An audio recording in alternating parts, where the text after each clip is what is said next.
Welcome to the Lady Up America podcast. I'm Diane Canada, your host. I'm so glad you're here today. Thanks for tuning in. You are going to get so much out of this episode today. I can't wait to introduce you to Hugh Kirkpatrick. He is the designer behind the God Bless the USA Bible that you've probably seen endorsed by President Trump and also Lee Greenwood out on the campaign trail. So buckle up. It's going to be a great conversation. I'll be right back. Around this town, lady up around this town. Victory on the battleground, we claim it now. Lady up, lady up. Lady up, lady up. All right, welcome back. I'm so excited for you to meet Hugh Kirkpatrick today. Let me tell you a little bit about him before we bring him into the show. Hugh has a rich history in both national mainstream and Christian marketing and promotion. In 2020, he launched his own firm called ESP. It stands for Elite Source Pro. And they've branded and launched a number of successful custom products. They were chosen to develop and design the God Bless the USA Bible, like I mentioned, that is endorsed right now by world-class award-winning singer Lee Greenwood, and also former and hopefully next president Donald J. Trump. The Bible, it combines the King James Version of God's Word with America's founding documents. You're going to love it. We're going to show it to you today. It's so neat. So let me introduce you without further ado to our friend Hugh Kirkpatrick. Hi, Hugh. Welcome to the show. Hello, Diane. Thank you so much for having me. Yes, thank you for being here. I've been so excited to talk to you and show off this incredible Bible. Before we get into it, do you have a copy? Can you just hold it up and show it to us? And then I want to dive deep into it today. Sure. I have one right here. I don't know if you can see that. It's beautiful. Beautiful. So it's leather bound. It's a leather bound, full King James version, gold edging. It's a great copy, and it's a great book. So yeah. So you've got the Bible in the front and then the founding documents in the back, and we'll open that up and look at that a little deeper here. But Hugh, this is amazing what you've done. I'm sure that you had a lot of people praising this project, and I'm sure you've had a lot of people not so happy about it. Tell us what the experience has been like putting this out. Well, it's been very interesting. We expected spiritual battle. We expected it to get both praise and ridicule, and it got both. Yeah. It's still getting both. People, for some reason, it triggers people. And again, it's the Bible. It's a full, complete, unedited King James Bible. In the back is the founding documents of America.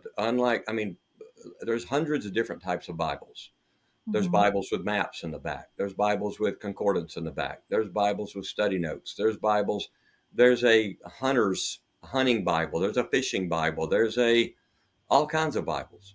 And so we took the original King James Version and we just put in the back, behind the last page, Revelation, we put the founding documents in a very easy to read print, a 12-point font, easy to read.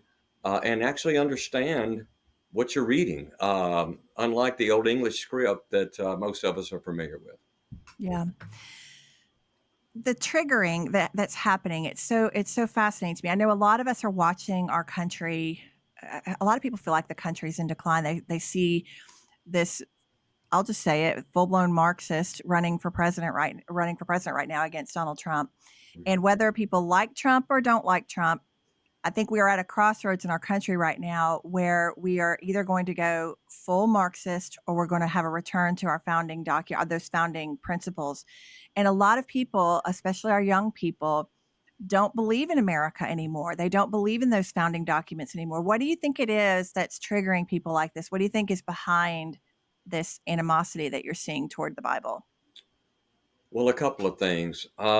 Most everybody's grandmother, great-grandmother, grandfather, family had a Bible in their home at some point. And especially growing up in the South, like I did in Nashville, Tennessee. I mean, we're in the buckle of the Bible. I mean, yeah, we're here. I mean, we're in the Bible Belt.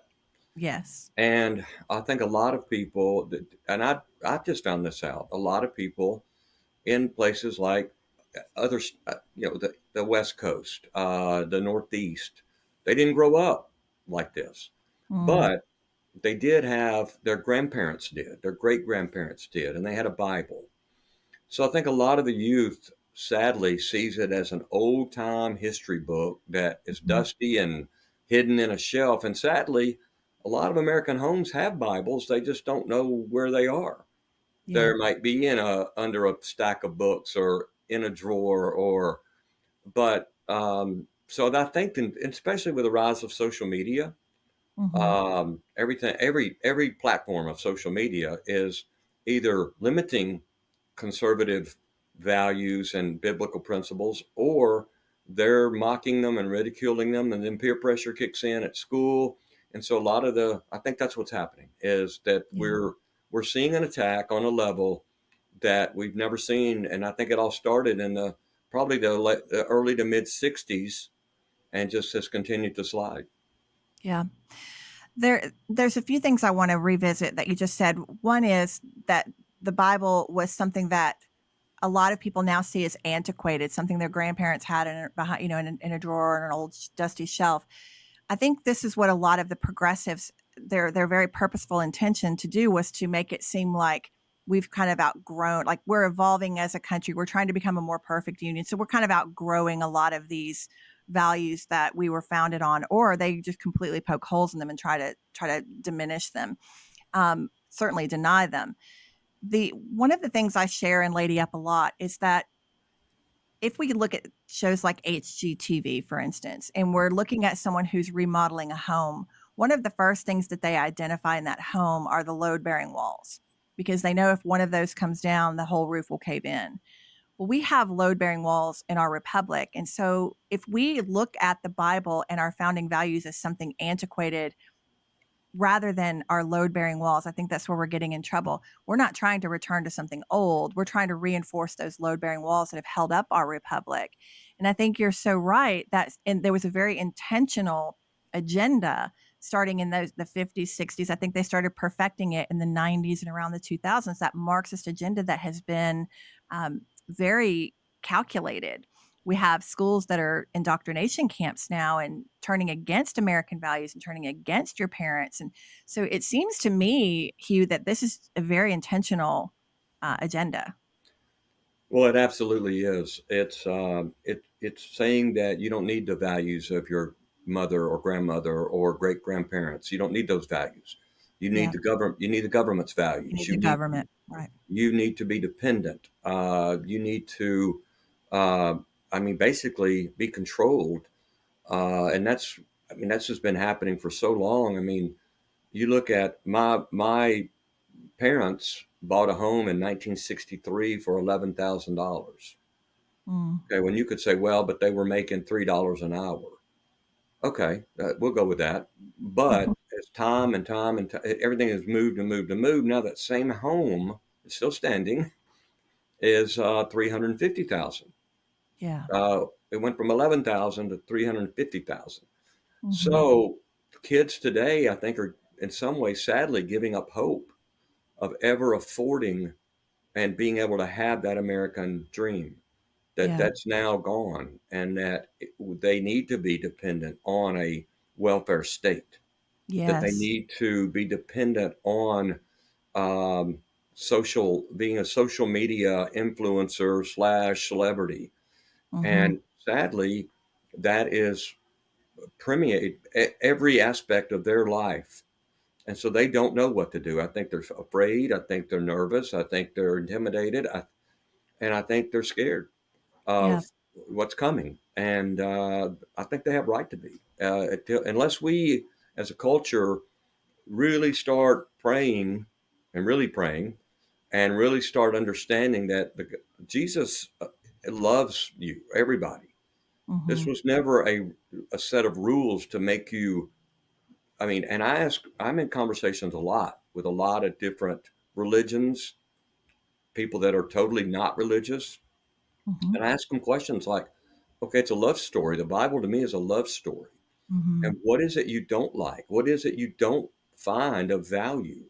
A Yeah. person loved you, he's willing to die for you, and yet you throw rocks at him and you despise him. Yeah. And it gets into some very interesting conversations if you're strong enough to have those, those discussions. Yeah. Yeah, I've been asking questions like that too. Like, what is it about Christianity that you find so offensive? This is, we talk about patience and kindness and goodness and love and all these.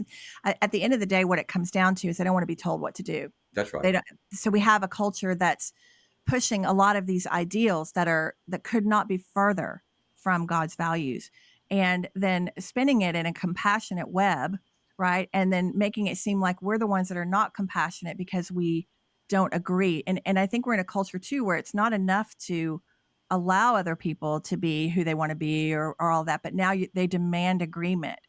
So some pastors really feel like, when we look at a lot of the anti-Semitism that's going on, and we look at, all of these protests that are going on college campuses among young people, they feel like it is the spirit of Antichrist that's kind of driving. Spirit of Antichrist has been here for centuries, but and we know there will be a particular person that will be raised up, but they feel like it's the spirit of Antichrist. And there's a spiritual battle going on. We all feel it as Christians. We know it. It's a fight between good and evil now. It's not even between parties. And that's why I say when we have a Marxist running for office right now, they were literally sacrificing babies, which breaks my heart, right outside of their convention walls. And I mean, it could not be more obvious that this is a fight between good and evil. So I think it probably is a lot of that spirit of Antichrist that's driving it, that you can be your own God. You don't need anybody telling you what to do. And then also these labels that people put out, like Christian nationalist and all this. Our founding fathers were very clear about, and I'd love for you to speak on that, very clear about that. We have to have, uh, God, there has to be a spiritual authority that we can all agree on if we're to sustain our country. And I feel like this is like, um, it's just so, people are so enraged around that ideal. Don't push your religion on me, all of this stuff. So can you speak a little bit on how our founding fathers intertwined God and government and why that Sure, was important? sure. If you go back and study a little bit, and sadly, and I'll come back right back to this, but let me just do a little, jump in here a little.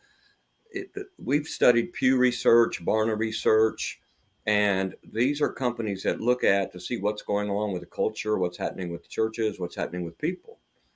And it's been reported that over 90%, maybe over 93% of every human alive today has never read the founding documents. Now, they've seen Wow. them. They've seen the document, the big, John Hancock, big signature, but to Hmm. sit down for 10 minutes and read the Constitution, Yeah.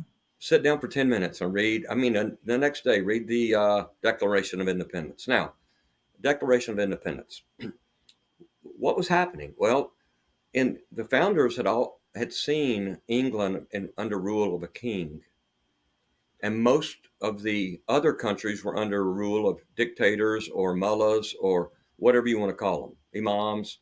And so they were watching the oppression of everybody. You had to worship a certain way. Hmm. You could not worship a certain way. There's 52 countries in the world right now in 2024 that the Bible is not legal. Wow. Not legal. Okay, so back to the founding fathers. When they decided to get to America and understood America, uh, there's a document called the Mayflower Compact that everybody should take. It's a one paragraph. It's not a 10 pages, and it talks about what the Pilgrims and the Puritans, when they left, what they were looking to do. Hmm. They wanted to worship Jesus Christ. They wanted freedom. They didn't want to be under rule of a king or a dictator. And so when the founding fathers decided to build a foundation, they had access to the Quran, the I Ching out of China. They had access to the Bible. They had access to a lot of books, a Hmm. lot of smart men. And they decided, based on all that information, to base this foundation on Christian biblical principles. Yes, they did not want a king. They did not want a dictator. They Hmm. wanted a republic that the people govern themselves if they would. Yeah. And so, with that thought, we need to respect the fact that they gave their fortunes. And most of those guys, we think they were like in their 60s or 70s. They were in their 20s and 30s. Wow. Go study those guys. How old were they when they lost their lives, their fortunes, their homes, their all for a single purpose? And so today I'm afraid that we've been distracted and divided so badly. And we're so just chasing entertainment and Yeah. materialism that we don't understand what the foundational, I mean, like, the foundation if you build it on the sand, it'll fall. So you Yeah. build it on a rock. And Right. so that's what I think happened is the founding fathers knew they'd seen the history. They knew about China. They knew about Russia. They knew about England. They did not want that. And I Yeah. think that's the difference. Yeah, and you and I had talked offline, and you had shared with me that there was a book out there that had the 7 steps basically to bringing down a kingdom or bringing down an empire. Yes. And like when we look at Rome, how Rome fell from within, all of this. Tell us a little bit about that and what step we're on. Yeah, I think the book is called The Rise and Fall of Empires. I'll find it and get it to you so you can put it up. But it looks at Rome, Greece, Egypt, what was happening in those cultures, and they were empires. They ran the world. All road leads to Rome. I mean, yeah, I mean, so but they fell from within. And Yeah. why did they fall? What were the 7 or 8 steps that it went from struggle, then it went to prosperity, then it went to apathy, then it went to greed, then it went to acceptance of alternative lifestyles, and it went so there was 7 or 8 steps that brought down those empires. Mhm. We are on the 7th step Yeah. right now, and we've Yeah. done it in 250 years. It took them thousands, but we're accelerated past the point they were. And so, like, most republics will only last about 200 years. We've lasted 250, and so we're overdue. Yeah, it's humanity doesn't change. Nope. The cultures might change, the times change, but the human condition doesn't change. And this is why when we were talking earlier about those founding values and God's principles, we don't outgrow them. They don't become antiquated. They don't become old fashioned because human nature is the same. We look at those other empires, and our founding fathers were so smart. Like they knew that. They knew that in order for the republic to stand, we had to be a self-governing, we had to be trusted to be a self-governing society. And the only way we could be trusted to do that is if we had a reverence for Almighty God, if He was the spiritual authority in our home. And we know that whatever happens in our home spills out on the city streets, and we're just seeing the decay. And it's very interesting when you say that so many people, 90% of the people, have never read the Constitution. And I have to tell you, that as the Marxist agenda started to roll into the schools, civics had to come out because in true Marxism, from what I've read, and tell me if this is true from what you've read too, that there are 3 things that have to happen for Marxism to fully take root. God has to come out of society, then the dads have to come out of the house, Mhm. and then the last piece is that connection between mothers and children. And so the state ultimately owns the children, they have control over the children, then those children then can be handed over, anything goes, then the government decides what goes on. I mean, is that true to form from what you've learned in your work? Yes, as we study public education, we study homeschool education, private school education. We look at how the students, children, people are being educated. Mhm. And so my family chose to homeschool our children. Now, Mhm.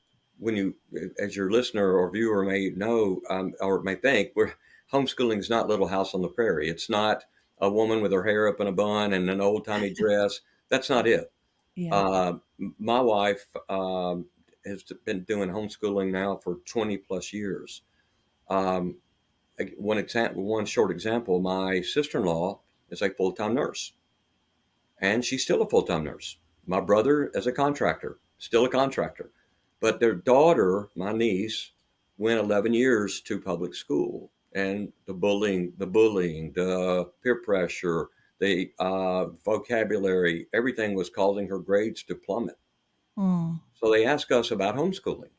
They didn't knew nothing about it. So my wife showed them how the curriculum worked, what it did. They both kept their jobs, um, and my niece's grades went skyrocketed to the amazing, and she went from Wow. a D student to an A student in 6 months. Now, Really? yes, and this past year she graduated high school, and these homeschools have proms, they have football teams, they have. Hmm. So when people say, "Well, that my kids won't get enough social," yes, they do. That we have all that.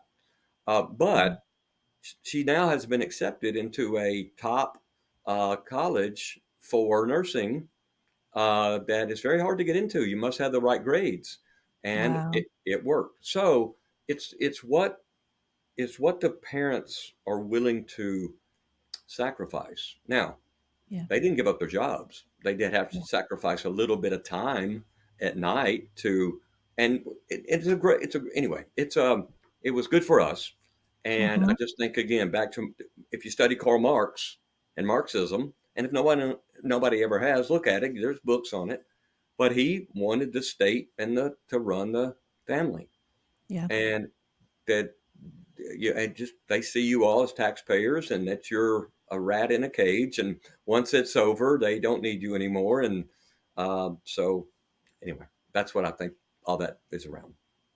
Yeah, it that is Marxism. The idea that everyone can share, like kind of going back to that human condition Hmm. for a minute, the idea that everyone should have equity, not equal opportunity, but equal outcome, Right. and that everyone's going to be, so all it does is it distributes poverty. It never distributes wealth.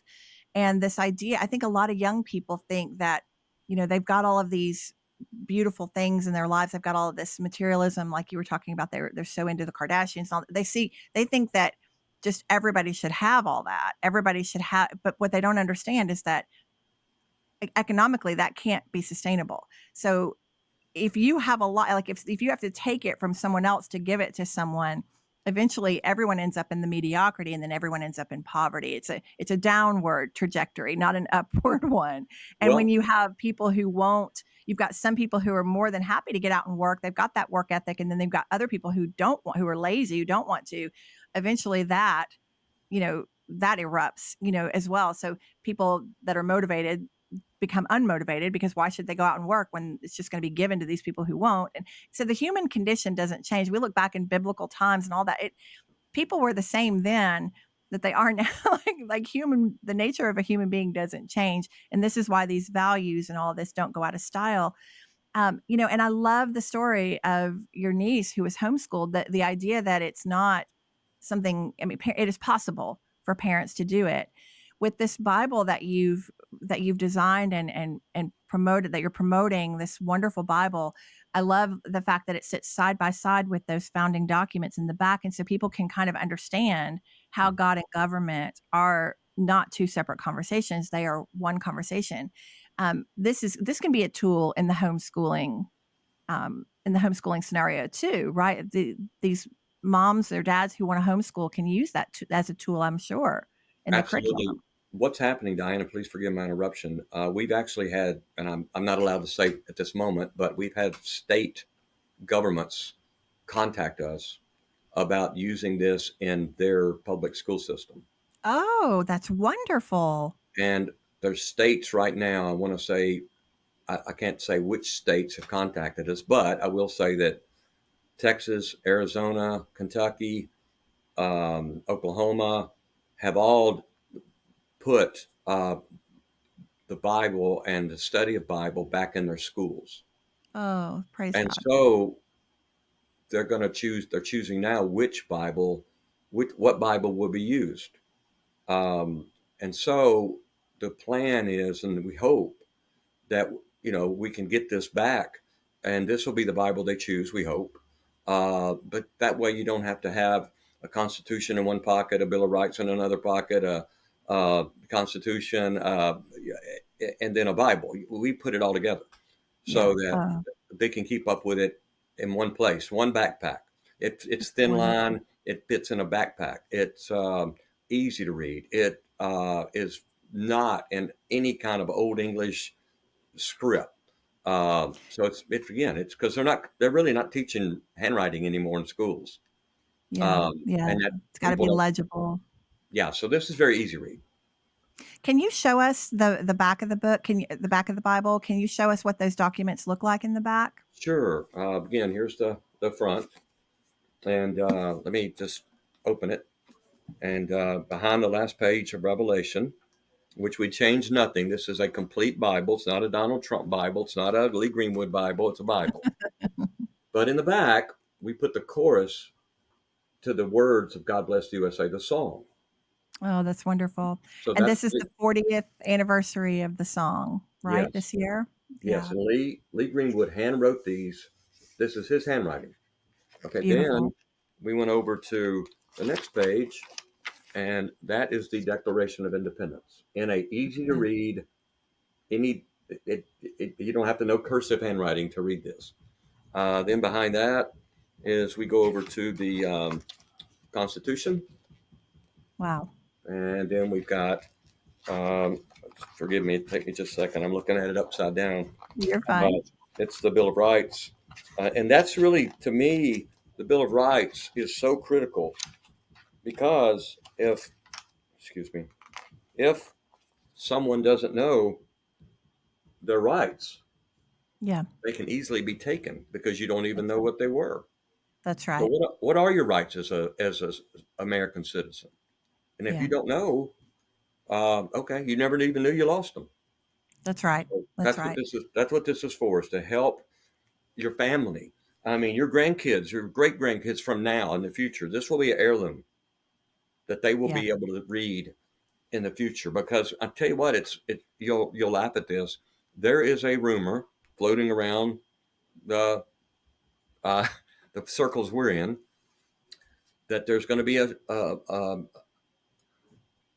a proposal within the next few years to ban the printing of Bibles, all Bibles, because it'll be issued in as a new green energy directive because we're cutting down too many trees to print Bibles, and when everybody can just look at a Bible on their screen on their phone.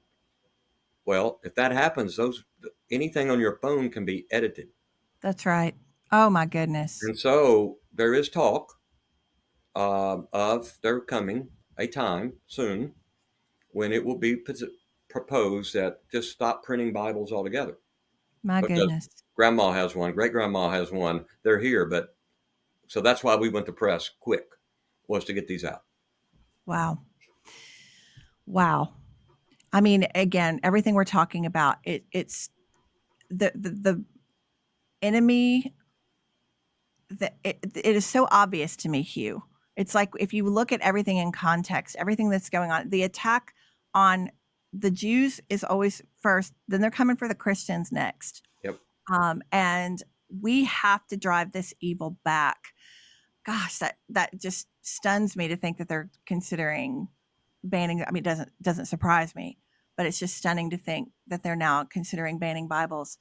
Um, as as we've got people, as we wrap up here, we've got people who are listening that want to take a stand and they want to do something.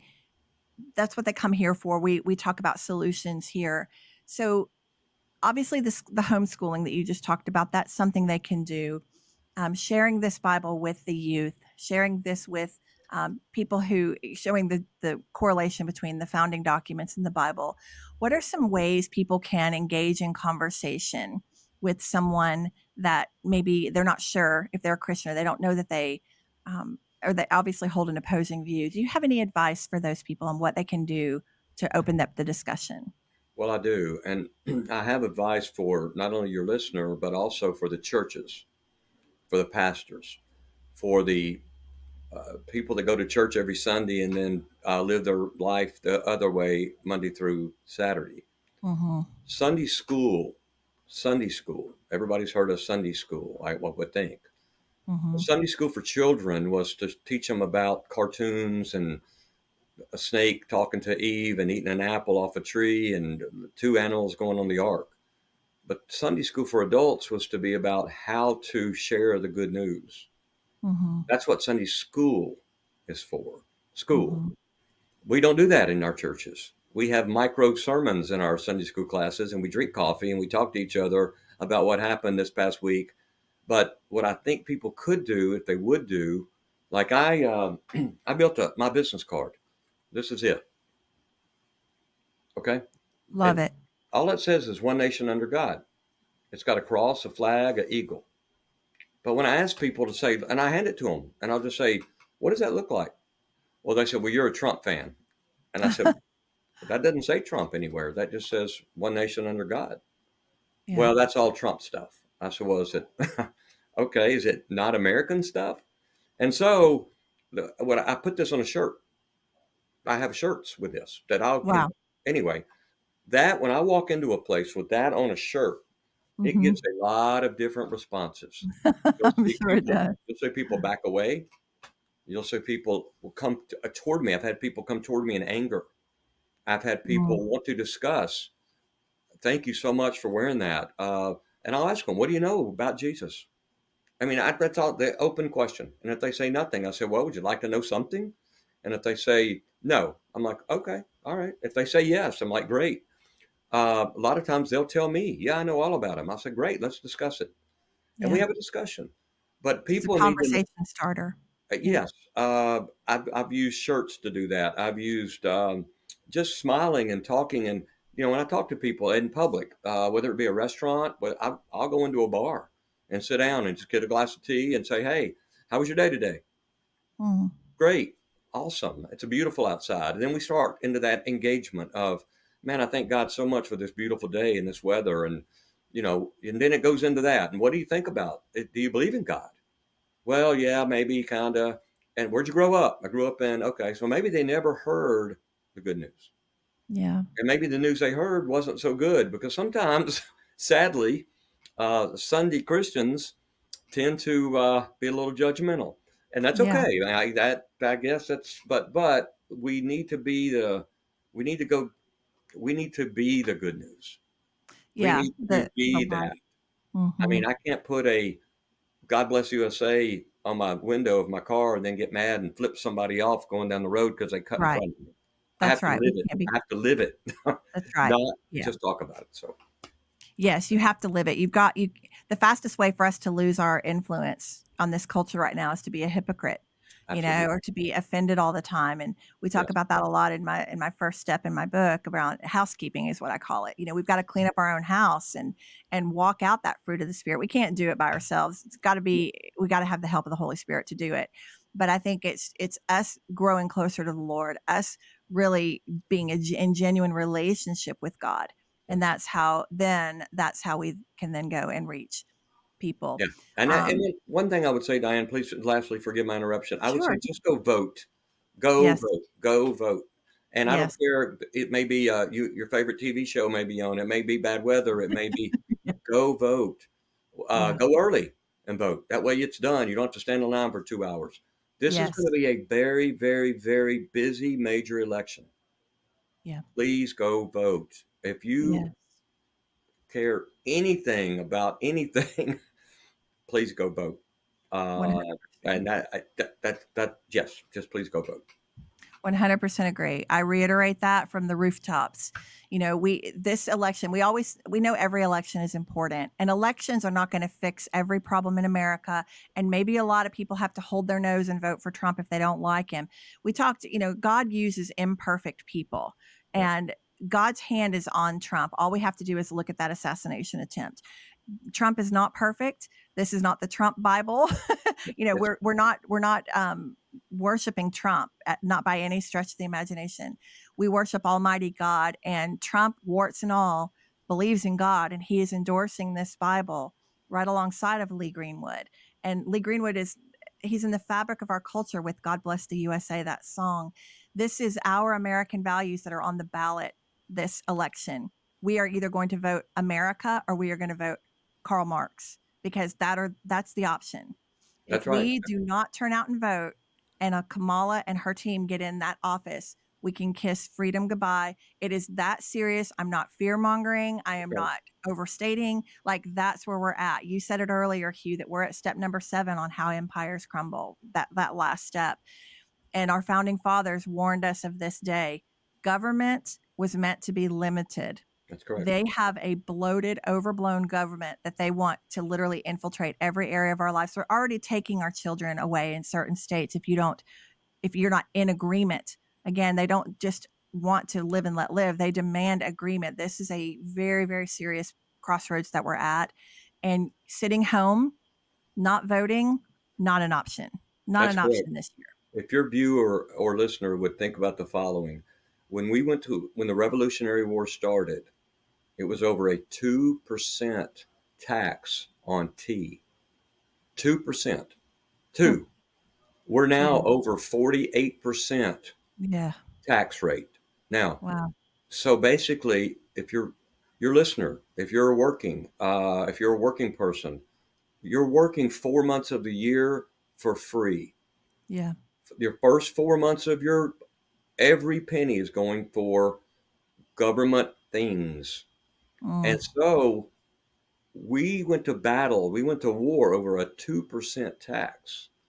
But if we're complacent and apathetic and do nothing, this is going to get worse. Yeah. Your food Yeah. prices will continue to go up. Yeah. Your homes your children will not be able to afford housing. Yeah. It's happening now. Yes. The average income needed on a 2-person is $106,000 per person to afford a middle income home. It's destruction. Yeah, And it so is. just please go vote. That's Please all. go vote. Yes. Please go vote. Yes. Hugh, it has been just an honor having you today. I want to just thank you so much for taking the heat to put that's not a book, the Bible, out into the culture. And I just commend you and your team and Lee and Donald Trump. We all here in Lady Up America standing right here beside you on the battleground. And I thank you so much for coming and sharing all of this with us today. You're welcome, and thank you for having me. And I'm happy to come back as we get closer to the election or things after the election. If you want to revisit, I'm happy to. Yes. If you're just please go to GodBlessTheUSABible.com. Yes. And Christmas is coming. This is it's the perfect gift. It is the perfect gift. It really is. If you're I Christmas can't is think. about I think Christ. this should be every home in America should have this Bible. So yes, great Christmas gift. GodBlessTheUSABible.com. Yep. And also, if they want to learn more about you too, where can they find you? Okay, I have a company called Elite Source Pro. That's EliteSourcePro.com. Or my direct email is HughKirkpatrick@Comcast.net. You can reach me direct. Awesome. Happy to talk with anybody about anything, anytime. Awesome. Thank you for the work you're doing. Keep it Thank up. you. And Thank you so yes, you're always welcome here on our show. We'd love to have you back. Thank you. I know this has been a blessing to you today. It certainly has for me too.